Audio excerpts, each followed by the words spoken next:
Since I started reviewing movies on my channel 3 years ago, I had reviewed the live action version of the Flintstones for its anniversary. But unfortunately, I failed to celebrate the anniversary of its prequel from 2000. Now it's time I decide to review this. But is this prehistoric prequel of a movie I'm about to bring a review of still that bad after 22 years? Or is it time to give this film some good old-fashioned Big D justice? Find out as I talk about the Flintstones in Viva Rock Vegas right now. Big D's Entertainment Rankings and Reviews. So greetings, my fellow YouTubers, and welcome to Big D's Entertainment Rankings and Reviews. My name's Noel, better known to as the Big D, and this time around I bring to you a review of the 2000 rom-com, The Flintstones in Viva Rock Vegas, released by Universal, directed by Brian Levant, who directed the 1994 movie of The Flintstones, serving as a prequel to it, written by Jim Cash, Harry Elfont, Deborah Kaplan, and Jack Epps Jr. The film is, of course, based on the 60s tune of the same name. This is set before the events of both the series and the first film, showing how Fred Flintstone and Barney Rubble meet, well, the gals who would be their future wives. Yep, Wilma Slaghoople and Betty O'Shea. The title, of course, is a play on the Elvis Presley song Viva Las Vegas, also used as the title of an MGM musical film.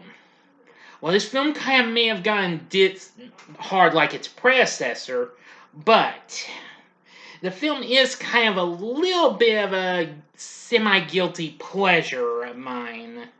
The film didn't do so well, so I'm really not going to say that much about what have you. But however, while it did get negative response from the critics, but some considered this to be an improvement over the first film. Well, apparently, this story is just, well, what can I say? We meet young bachelors and best friends Fred Flintstone and Barney Rubble. They have recently been qualified as crane operators at sleighing companies, soon to be employed. Now they want dates. And a little green alien known as the Great Gazoo, who of course was introduced in the final season of the actual series, exiled to Earth by his own kind, offers to help, although only they can see him.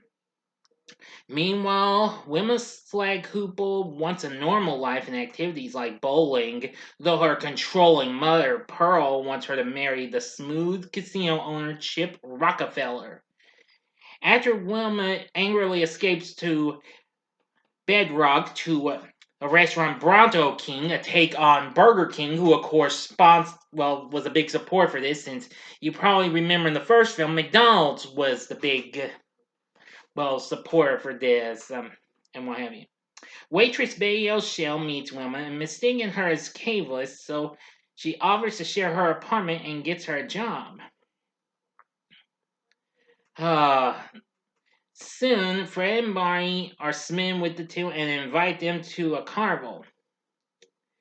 Well, they actually see the other one before they actually give their real partners, Fred with Betty and Barney with Wilma. However, the couples don't really connect until they switch. And Fred wins an egg in a carnival game of bowling and what have you, which of course he does a little twinkle toes bit, just like in the cartoon, because they do use the sound effects and what have you, just like in the cartoon series. Which, of course, the egg hatches into a baby dinosaur, which he names Dino, which, of course, they reused the late great Mel Blanc's vocal effects for the character. So Wilma invites her new friends home to a birthday party for her father, Colonel Slaghoople, where all are shocked by her wealth. Intending to propose, Fred changes his mind after meeting Chip, who berates his low-level job at sleighing company. And Pearl dislikes the three new friends, but the Colonel, glad for Wilma's happiness, accepts them and privately gives Wilma a valuable pearl necklace that his great-grandmother once wore. After the boys disgrace themselves at dinner, Wilma nevertheless proclaims her pride and follows them out. So Chip congratulates Fred on attracting Wilma and apologizes for mocking Fred's job and invites the group to his Rock Vegas resort as a peace offering. But however, Chip plots to help Fred gamble so Wilma dumps him. Well, and that's all I'm going to tell you about the story. I will not give you the rest of the story and what have you. If you want to see this film, I would say maybe give it a one-time watch because it's a just a one-time watch recommendation. So I'm going to give you the recommendation early and what have you. But I gotta tell you, it turns into a real mess for the two. Even now, if that wasn't enough, Barney gets into a bit of a predicament, and they starts meeting with the character of Mick Jagged, a take on Mick Jagger, who's the leader of a band called simply the Stones. But of course, that's a take on the Rolling Stones, because we sometimes refer the Rolling Stones as the Stones too. Sometimes, as a matter of fact. But anyway, that's all I'm going to tell you about this film. It does take a turn for the best, and it does turn out to be a little bit of happiness for the two, because we do hear the famous yabba dabba doo phrase used, especially in the final bit, which I'm not going to give you the ending though. But it is a title that was used for a recent TV film that came out a few years before this. Anyway, while the film may not have done as well as its predecessor, it is a surprising improvement over the original, aimed towards an audience of adults and children alike, but critics felt like this will appeal to a broad range of viewers. But hey, that's understandable. Cinema Score gave it a B+, just like its predecessor. Yeah. It got nominated for 4 Razzies, but didn't win any. And even got nominated for 7 Stinker's Bad Movie Awards, where it only won 1 for Worst Resurrection of a TV Show. And that's it. Anyway, this film only went on to make $59 million worldwide, considering it to be a major dud. It did okay, ranking second to U571, which was another film from Universal. But again, it was a disappointment compared to the $358 million worldwide gross of its predecessor. Now, as for the cast, most of it's hit or miss, more hit than miss. I gotta give Mark Addy credit for Fred and what have you. His performance of Fred was good. His performance was just as bad as good as John Goodman from the first film. Stephen Baldwin as Barney, on the other hand, well, yeah, I kind of liked Rick Moranis' performance in the original. Anyway, Kristen Johnston plays Wilma. I have to admit, I mean, she's absolutely really good, but you don't have to take my word for it. Jane Krakowski does Bay. Very good performance.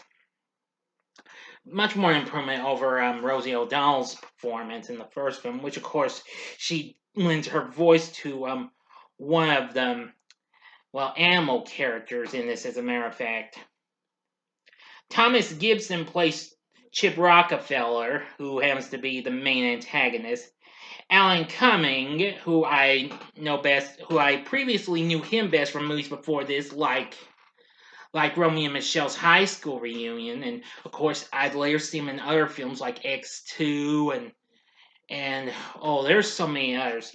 He does The Great Gazoo and also Mick Jagged. Yeah. Really something. Playing Colonel Slaghoople is Harvey Korman, who was the original voice of the Great Gazoo. He was also the Dictabird in the first film. Playing Pearl Slaghoople is Joan Collins, who, well, she's almost factually close to as good as Elizabeth.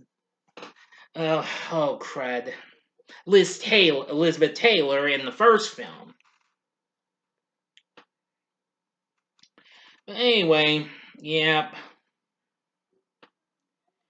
Oh yes, you'll also get to see an appearance from John Stephenson, who actually voiced Mr. Slate on the series.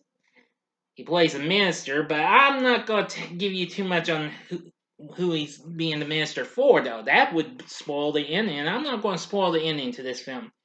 So anyway, overall, I think the film is pretty, and anyway, after this, Hanna-Barbera was soon merged into Warner Bros. Animation the following year. Now, it did have some of the music wasn't too bad, done by David Newman. Some people kind of wanted to. Well, critics may not have liked it since it was nominated for a Stinkers Movie Award, but I don't care. Anne Margaret does the theme song to this, Viva Rock Vegas, which isn't too bad. It's pretty good. And well, that's about all I'm going to tell you. Well, the story isn't completely bad, completely. The cast is hit or miss and what have you. But overall, the Flintstones and Viva Rock Vegas, I'm going to say it's not factually bad. I think I kind of consider it to be close to being in between okay, and okay good. But I'd say, just to be on the safe side, if you are a Flintstones fanatic, then maybe give this a one-time watch. And if you're not into this film, if you've seen this and you weren't too thrilled with it, then don't bother watching again. That's about it. That's about all I can say. So, what are your thoughts on the Flintstones and Viva Rock Vegas? Tell me in the comments section below. If you like this video, click the like button, subscribe to my channel, and be a part of the Big D Nation. Join me next time when I bring to you another review and rant, and this time it's Extreme Movie. Anyway, thank you for watching, and if you like this, consider checking out my reviews for these other films based on Hanna-Barbera's material. In the upper left-hand corner is my review of the Flintstones from 1994. The upper right-hand corner is my review of the live-action Scooby-Doo from 2002, which did a little better than this. Or if you want something else, go to the bottom left-hand corner and see the Wide World of Game Shows episode I had done recently on Name That Tune, which Jane Krakowski hosts, as a matter of fact, which returned not so long ago. And the bottom right-hand corner is the button you can click to subscribe. If you like rankings and reviews on movies, TV, music, video games, etc., then I'm your guy. Thanks for watching. Until next time, I'm the Big D saying, see ya.